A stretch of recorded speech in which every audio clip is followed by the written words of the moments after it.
तो क्या हाल है गाइज, मैं आ चुकी हूँ फिर से न्यू वीडियो के साथ। एंड आई होप कि आप लोग बहुत ही अच्छे होंगे। एंड आई नो कि आप लोगों को भी मेरी तरह जे डायनेस्टी की सीज़न 3 का इंतज़ार रहा होगा। और इस सीज़न 3 में बहुत ही ज़्यादा मज़ा आने वाला है, क्योंकि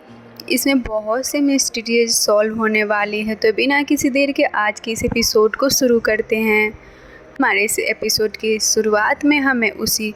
ओल्ड ट्राइब के एल्डर की वॉइस सुनाई जाती है, जहां पर वो ब्लैक फायर मिरर से रिलेटेड इसके हिस्ट्री के बारे में बताते हुए कहने लगता है कि एशियन टाइम में पहाड़ों के बीच एक ऐसा डीमन पैदा हुआ जिसने कि जितने भी हॉरिफाइंग विस्ट थे उन्हें इस हद तक पागल कर दिया गया कि उन्होंने लिविंग क्रिएचर्स को जान से मारना शुरू कर दिया। उस डीमन ने यहाँ पर इन सारे बीस्ट का यूज करके ह्यूमन सिविलाइजेशन का पूरी तरीके से खात्मा करने की कोशिश की। और उस ज़माने में वो ट्राइब ने इसका बखूबी से सामना करने की कोशिश की, लेकिन एट द एंड उस डीमन आर्मी के आगे हार गई। लेकिन तब के ज़माने में उस एशियंट प्रीस्ट ने उस ब्लैक फायर मिरर एप्लीकेट का यूज किया, जिसकी मदद से उसने at demon mysterious fire formation को क्रिएट किया। जिसके बाद प्रीस्ट लिंगलोंग ने अपनी जान देकर वहां मौजूद सारे डीमंस को ट्रैप कर दिया। हमारे प्रीस्ट लिंगलोंग ने अपनी जान को सेक्रीफाइस करके उन सारे बीस्ट को एशियंट केव में हजारों सालों के लिए कैद कर दिया। जिसके बाद हमारी प्रीस्ट लिंगलोंग की बॉडी एक स्टोन में बदल कर रह गई। इसी के साथ हमें प्रेजेंट टाइम का सीन दिखाया जाता है, जहां पर वो एशियन ट्राइब का एल्डर जियोफेन और उस नाइट टेल के साथ कहीं जा रहा था। इसी दौरान वो बताने लगता है कि मरने से पहले लिंगलोंग ने अपने 5 बहुत ही मिस्टीरियस ऑर्फिकेट को अपने 5 लॉयल सोल्जर्स के लिए छोड़ दिया। साथ ही उन्हें इस बात से आगाह भी कर दिया कि जब तक यह 5 स्पेशली आर्टिफैक्ट्स उस केव के अंदर वापस नहीं जाते तो कोई भी उन डीमंस को आज़ाद नहीं कर पाएगा। तो अगर इसे प्रोटेक्ट करने के लिए तुम्हें अपनी जान भी देनी पड़े तो तुम्हें वो भी करना होगा, क्योंकि इस आर्टिफैक्ट के बगैर वो जो एशियंट डेमोनिक विस्ट है वो लोग उस केस के कभी भी आज़ाद नहीं हो पाएंगे। इसके बाद वो उसी मिस्टीरियस पर्सन के बारे में बताने लगता है जिसे कि हमने लास्ट सीजन में देखा था, जहाँ पर ये बताने लगता है कि लेकिन उनमें से एक ने उस आर्टिफैक्ट को ब्लैक मैजिक के लिए यूज किया। यह कहते साथ ही हम देखते हैं कि उस एंडर की तबीयत खराब हो जाती है और वो देखकर जियोफेन उसे अपनी स्पिरिचुअल पावर से हील करने लग जाता है। जिसके बाद वो कहने लगता है कि ज़िंदगी और मौत हमारे हाथों में नहीं है, लेकिन हम ऐसे को तो बचा सकते हैं जो कि ना पूरी तरीके से मरा हो और ना ही जिंदा हो। यहाँ पर वो बेसिकली वायु के बारे में बोल रहा था। इसी दौरान हम देखते हैं कि वो 9 ट्रेड फॉक्स कहने लगती है कि एशियन टाइम में जो कुछ भी हुआ वो सब कुछ अब बदल कर रह गया है। क्या सही है और क्या गलत, किसी को भी इससे कोई फ़र्क नहीं पड़ता। इसी दौरान हम जायरो को देखते हैं जिसे कि इस वक्त नींद आ रही थी। जिसके बाद वो एल्डर बताने लगते हैं कि मैंने हमारे कैरिज के बाहर एक बीस्ट को रिपेल करने वाले स्मोक को फायर कर दिया है, जिस वजह से जो नॉर्मल बीस्ट है वो हमारी तरफ अट्रैक्ट नहीं होंगे और हमारा सफ़र भी बहुत ही ज़्यादा आसान होगा। इसी दौरान सीन शिफ्ट हो जाता है और हमें किंग लोंग को दिखाया जाता है, जहां पर उसका सर्वेंट आते ही उसे बताने लगता है कि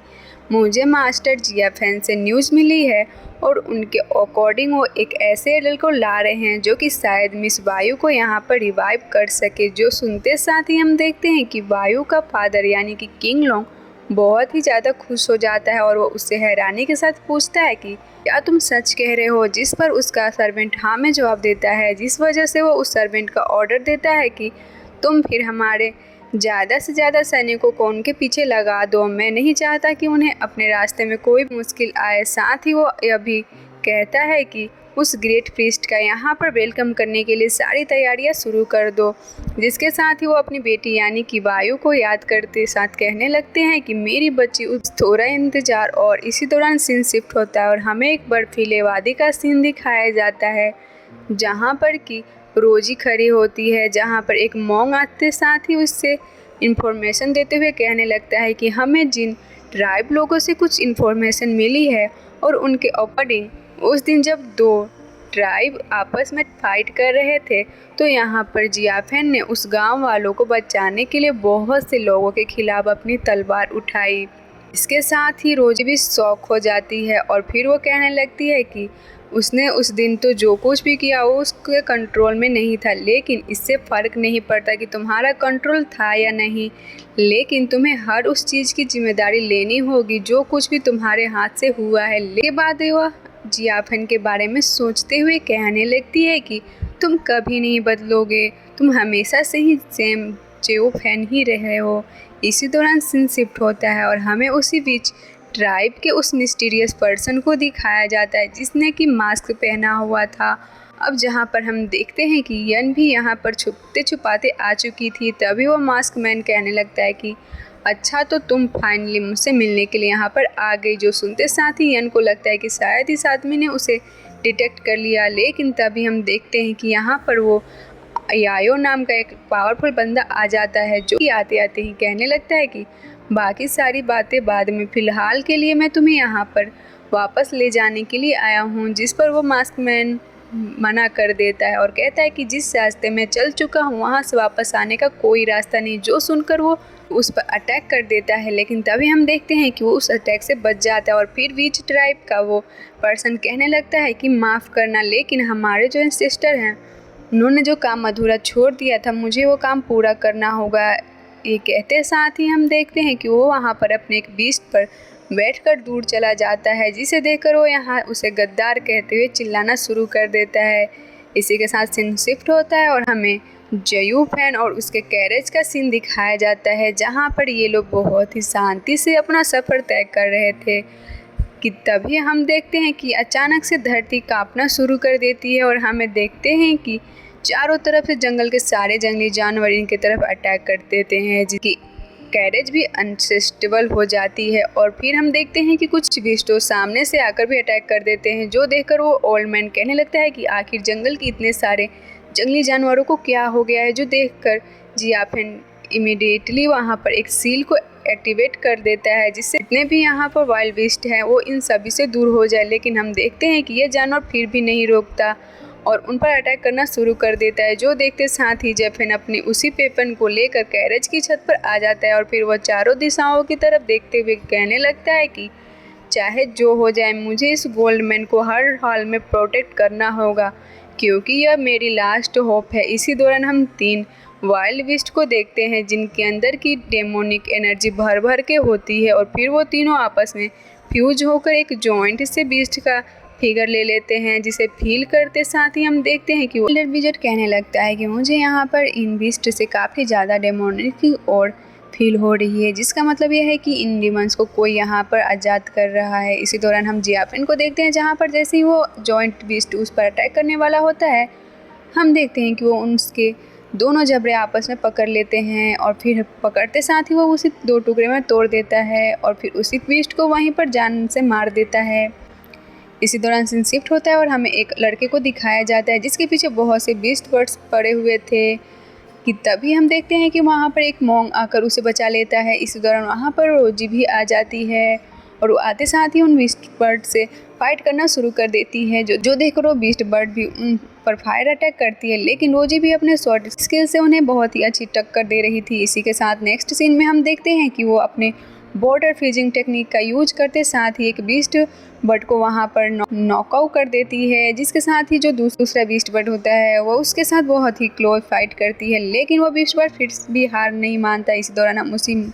मॉन्ग को देखते हैं जहाँ पर वो उस लड़की को हील कर रहा था, कि तभी हमें वापस से रोजी को दिखाया जाता है, जहाँ वो सेकेंड बीस्ट बर्ड से फाइट करते हुए उसके गले को काट कर रख देती है। इसी दौरान हमें देखते हैं कि उस पर एक और बीस्ट बर्ड फायर से अटैक कर देता है, लेकिन यहाँ पर रोजी अपने लास्ट सीजन सीखे हुए उस न्यू टेक्निक की मदद से उस पर फायर एलिमेंट वाले अटैक को अपनी पावर के साथ कंबाइन करके उस पर कंट्रोल में ले लेती है। फिर वह उसे वाटर टेरनेटो बना देती है, जिसके चपेटे में बाकी बचे बीस्ट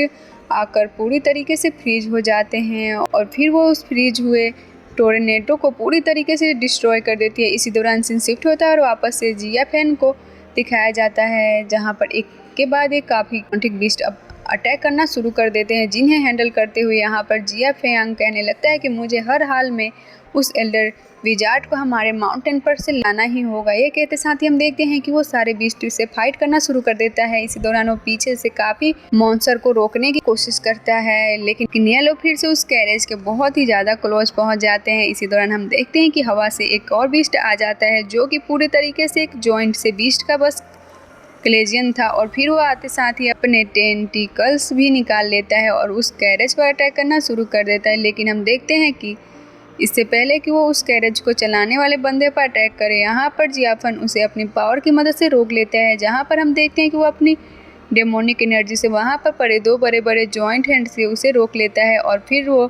बाकी बचे बीस्ट से फाइट करना शुरू कर देता है। पर जियाफन पूरी तरीके से अकेले पड़ जाता है, जिस वजह से वो उस 9 टेल फॉक्स से हेल्प मांगता है, जिसके साथ ही हम देखते हैं कि वो 9 टेल फॉक्स उस कैरेज से बाहर आ जाती है और फिर जियोफेन को देखकर स्माइल करने लगती है। जिसके बाद हम देखते हैं कि यहाँ पर उस कैरेज की हालत बहुत ही ज़्यादा ख़राब हो जाती है। इसी वजह से जियोफेन उस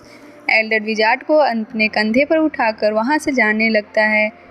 इसी दौरान हमें उसे 9 फॉक्स को देखते हैं, जो कि यहाँ पर सारा मोर्चा संभाल लेती है, और यहाँ पर फ्लाइंग बीस्ट और वो टेलिटंकल वाला बीस्ट इस सभी पर अटैक करने वाला होता है कि तभी 9 टेल फॉक्स अपनी पावर का यूज करके सभी को अपने कंट्रोल में ले लेती है, और वो जो फ्लाइंग टेनिकल बीस्ट वो उसके हार्ट को पकड़ कर उसे वहीं पर क्रश करके उसे जान से मार देती है। इसी दौरान हम जियाफन को देखते हैं, जहाँ पर कि वो एल्डर विजार्ड को लेकर आगे बढ़ रहा होता है, साथ ही उसके रास्ते में जितने भी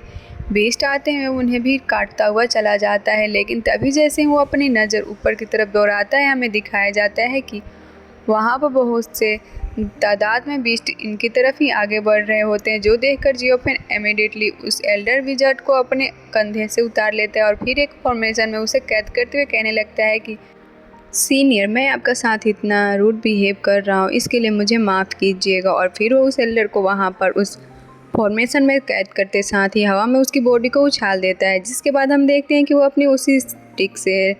रास्ते में आने वाले सारे बीस्ट को बहुत ही इजीली डिस्ट्रॉय करता हुआ चला जाता है। इस दौरान हम देखते हैं कि वहाँ पर एक बीस्ट बड़ी तेज़ी से यहाँ पर उस एल्डर विजार्ड पर लगे फॉर्मेशन पर अटैक करने के लिए आगे बढ़ने लगता है। यह देखते साथ ही हम देखते हैं कि जैसे ही जियाफेन उस बीस्ट बर्फ की तरफ देखता है, वो इमीडिएटली सब कुछ छोड़ छाड़ के उसने उसी स्टिक को उसकी तरफ थ्रो कर देता है, जिससे जैसे वो बीस्ट पर टकराता है, हम देखते हैं कि वो बहुत दूर तक छटक जाता है। इसी दौरान वो दोबारा से जियाफेन और उस ओल्ड मैन पर अटैक करने के लिए आगे बढ़ता है, लेकिन जियाफेन यहाँ पर उसी सभी को अपने उसी स्टिक से मार कर दूर भगा रहा होता है। इसी दौरान हम देखते हैं कि वो 9 टेल फॉक्स भी अपनी पावर का यूज करके वहाँ पर एक स्केलेटन मॉन्स्टर को अपने काबू में कर लेती है, जिसके बाद वो उसे कंट्रोल करना शुरू कर देती है। वापस हमें जियाफेन को दिखाया जाता है, जहाँ पर वो अपनी थंडर फॉर्मेशन का यूज करते साथ ही बहुत ही स्पीड से वहाँ पर आने वाले सारे बीस्ट को मार रहा था। वो अपने रास्ते में आने वाले किसी को भी नहीं छोड़ता और एक एक करके सभी को जान से मारकर अपने रास्ते को क्लियर करता है। इस दौरान हम देखते हैं कि आसमान से एक बहुत ही बड़ा मिनोटर जैसा अटैक इन सभी की तरफ तेजी से बढ़ रहा होता है। वहीं दूसरी तरफ उस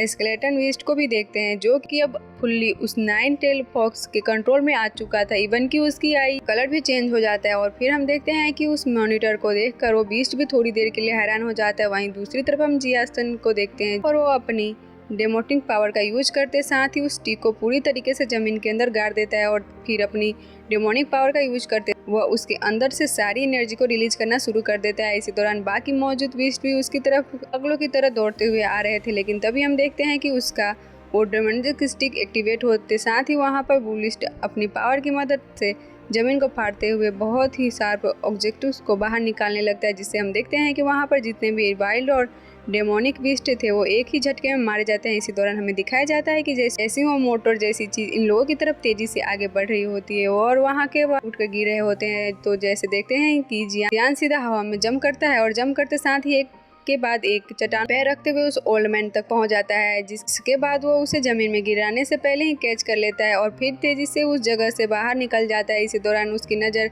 उसी 9 टेल फॉक्स जब जाती है, जो कि अभी भी वहाँ पर मौजूद थी, और वो उससे कहने लगता है कि साहब भाई जल्दी से बाहर से निकलिए, क्योंकि हमारे पास बिल्कुल भी टाइम नहीं है। लेकिन यहाँ पर हम देखते हैं कि उस 9 टेल फॉक्स के इरादे कुछ और ही थे। इतनी आसानी से हार कैसे मानने वाली थी, जहाँ पर हमें देखते हैं कि वो सीधा उसकी वॉइस को सुनते साथ ही उसकी तरफ बढ़ना शुरू कर देती है, लेकिन वो अपनी स्पिरिचुअल थर्ड से आसपास के सारे बीस्ट को ट्रैप कर लेती है और फिर एंड में उस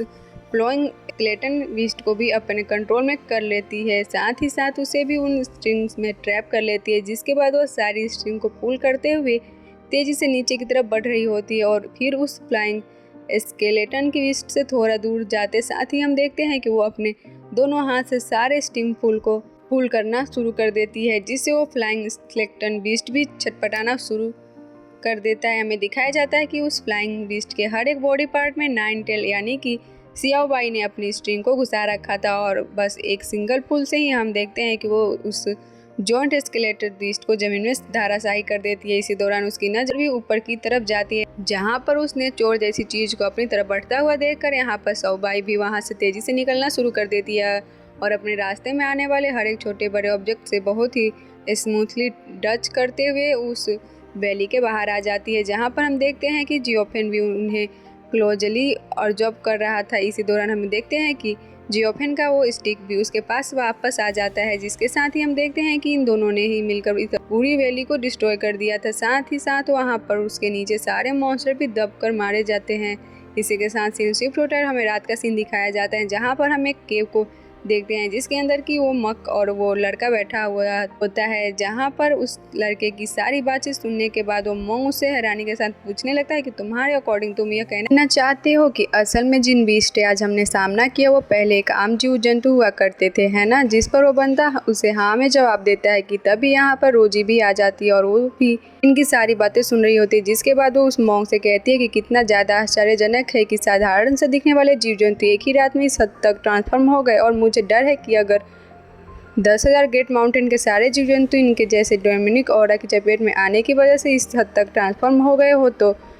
मुझे डर है कि शायद हम एक बहुत बड़ी जंग के करीब आ गए हैं। साथ ही वो उस लड़के के करीब जाकर बैठ जाती है और उसे कहने लगती है कि इस वक्त साउथर्न बॉर्डर बहुत ही ज़्यादा चाउस में गिरा हुआ है, लेकिन मुझे यकीन है कि जो जिन क्लेन का केव है तो वहाँ पर वो जो उनका एशियन प्रीस्ट है वो अभी भी उसे प्रोटेक्ट कर रहा होगा और मेरे ख्याल से जब तक हालात थोड़े बेहतर नहीं हो जाते तुम्हें उन्हीं के पास जाकर रहना चाहिए, क्योंकि जिस माउंटेन से तुम बिलोंग करते हो अब वह घर नहीं रहा। जिस पर हम देखते हैं कि वो लड़का भी मान जाता है और फिर वो वहाँ से निकल जाता है। तभी यहाँ पर वो मोरोजी से कहने लगता है कि हमें भी यहाँ पर आज जो कुछ भी हुआ इसके बारे में सेक्ट को रिपोर्ट करना होगा और अगर सच में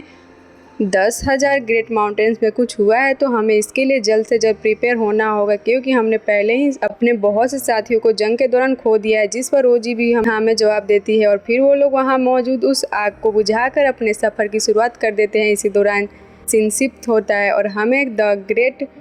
10,000 माउंटेन के अंदर का सीन दिखाया जाता है, जहां पर उन माउंटेन्स की गहराइयों में बहुत से बीस्ट की बॉडी पार्ट्स पड़े हुए थे, जिन्हें कि नॉर्मल बीस्ट ऐसे ही खाते हैं तो उनके अंदर भी वही डिमोनिक एनर्जी आ जाती है। इसी दौरान जैसे ही अमावस्या की रात आ जाती है हम देखते हैं कि वहां पर वहीं रीच ट्राइब का वो मास्क मैन यहाँ पर कोई स्पिरिचुअल को फॉर्म करना शुरू कर देता है, जहाँ पर वो अपने एंसेस्टर और जितने भी ब्लैक मैजिक को यूज करने वाले होते हैं उन सभी का नाम लेना शुरू कर देता है, जिससे हम देखते हैं कि आसपास की सारी चीज़ें डेमोनिक ऑरा से फील्ड हो जाती है और वहाँ पर जितने भी स्केलेटन होते हैं उनकी आइज ग्लो करना शुरू कर देती है। इसी के साथ हमें यहाँ पर पता चलता है कि असल में यहाँ पर वो उन्हीं के को ओपन करने की कोशिश कर रहा है जिनके अंदर की डिमोनिक बीस्ट कैद है। ना सिर्फ केव को बल्कि यहाँ पर जैसा कि हमें लास्ट सीजन में देखा था कि उसने एक एशियन ट्राइब के लड़के की मदद से उस एल्डर से उस ऑफिकेट को चुरा लिया था, जिसकी मदद से वो वहाँ आज किसी को जिंदा करने वाला है। इसी दौरान हम देखते हैं कि वो ऊंचाई से उस फॉर्मेशन के अंदर जंप करता है और एक के बाद एक सारे स्पेल्स को कास्ट करना शुरू कर देता है, जिससे वहाँ पर 5 पिलर बन जाते हैं और फिर दोबारा से वो उन्हें ब्लैक मैजिक करने वाले स्पेशल को कास्ट करना शुरू कर देता है, जिससे उन 5 पिलर से बहुत डिमोनिक ओरा निकलना शुरू हो जाता है जो कि एक सेंटर में कैदर हो रही थी। इसी दौरान हम रिंग जैसे दिखने वाले उस आर्टिफैक्ट को भी देखते हैं जिससे कि लास्ट सीजन में इसने उस एल्डर से चुरा लिया था। साथ ही हम बाकी के भी आर्टिफैक्ट्स को देखते हैं जिन्हें कि उसने उन पिलर्स के ऊपर रखा हुआ था और जो कि बहुत ही ज़्यादा रेयर है। अभी यहाँ पर मैं तुम्हें एक बात बता दूं कि यह वही 5 आर्टिफैक्ट्स है जिन्हें कि एशियन प्रिंस लिंगलोंग ने अपने 5 लॉयल डिस्पर्स में डिस्ट्रीब्यूट कर दिया था ताकि कोई भी इसकी मदद से एशियन केव को ओपन ना कर सके, जिसके अंदर की सारी बीस्ट को उसने कैद करके रखा था। और जैसे कि हमने लास्ट सीजन में देखा था कि वो आखिरी वजह और फिकेट भी इस बीच फ्रॉक्ड यूजर के हाथ लग जाता है। इसी के साथ हम देखते हैं कि जैसे ही उन 5 आर्टिफैक्ट्स की पावर एक साथ कैद हो जाती है तो वहाँ पर एक फॉर्मेशन ग्लो हो जाता है और फिर यह बंदा यहाँ पर एक स्पेलल को कहते साथ ही कहने लगता है, हजारों साल पहले तुम्हें हमारे मास्टर ने यहाँ पर कैद किया था, इसी वजह से मैं आज उनके 5 आर्टिफैक्ट की मदद से तुम सभी बीस्ट को वापस से इस दुनिया में बुला रहा हूँ। जिसके बाद हम देखते हैं कि उस रेड कलर के फॉर्मेशन में एक रे ऑफ लाइट निकलती है जो कि सीधा आसमानों में जा टकराती है और जिससे आसपास की चीज़ें डिस्ट्रॉय होती है। और फिर वो बीच कॉर्फ्यू यूजर पर अपने पेलेल को आगे कास्ट करते हुए कहने लगता है कि आज से तुम्हारा लॉर्ड मैं हुआ और मैं तुम सभी को यहाँ पर वापस आने के लिए ऑर्डर देता हूँ। जिससे हम देखते हैं कि आसपास की ज़मीन फटना शुरू हो जाती है और उस फॉर्मेशन के अंदर से बहुत ही डिमोनिक ऑरा निकल रहा होता है। जिसके बाद हम देखते हैं कि अचानक से उस फॉर्मेशन के अंदर बहुत से बीस्ट भी बाहर आती है, जो देखते साथ ही यहाँ पर वो कहने लगता है कि यकीन नहीं होता उसने फिकेट को सच में कलेक्ट कर लिया है और अब वो इनकी मदद से दोबारा से उन्हीं डिनोमिक बीस्ट को यहाँ पर हमारी दुनिया में बुला रहा है। इसी दौरान हमें किंगलोंग के उसी स्टैचू को दिखाया जाता है जहाँ पर कि आंखों से भी खून के आंसू बह रहे होते हैं, जैसे कि वो जान चुकी है कि अब बहुत कुछ बुरा होने वाला है। इसी दौरान हम देखते हैं कि पेलेल को कास्ट करते साथ ही वहाँ पर बहुत ही पावरफुल डेमोनिक ऑरा निकलना शुरू हो जाता है, जिससे आसपास के उस माउंटेन्स में जितने भी बाकी बचे क्रिएचर्स थे वो सभी लोग डर के मारे वहाँ से दूर भागना शुरू कर देते हैं। लेकिन तभी हम देखते हैं कि वहाँ के आसपास के स्पिरिचुअल एनर्जी एक जगह पर कैद होना शुरू कर देती है और जिस स्केलेटन के ऊपर बंदे ने उस गोल्ड मैन से चुराया हुआ एफ्रिकेट रखा था, अचानक से उसकी बॉडी भी दोबारा से रिजेनरेट होना शुरू कर देती है। हम देखते हैं कि जिस डीएनए का एक एक सेल दोबारा से बनना शुरू हो जाता है और उसकी सारी स्पिरिचुअल एनर्जी फाइनली हम देखते हैं कि पैर और उसकी पूरी बॉडी बन जाती है। जिसके साथ ही जैसे ही वो पर्सन आंखें खोलता है हम देखते हैं कि यहाँ पर वह विचक्राफ्ट यूजर उसे बहुत ही रिस्पेक्ट के साथ ग्रीट करना शुरू कर देता है। जिसके बाद वो उसे अपना लॉर्ड कहकर पुकारना शुरू कर देता है। यहाँ पर ये पर्सन कौन है और आगे क्या करने वाला है, इसके बारे में हमें नेक्स्ट एपिसोड में पता चलेगा। सो आई होप तुम सबको वीडियो बहुत ही ज़्यादा पसंद आई होगी। मिलते हैं नेक्स्ट वीडियो में, तब तक के लिए बाय। चैनल पर नए हो तो चैनल को सब्सक्राइब करना एंड वीडियो को लाइक ज़रूर करना।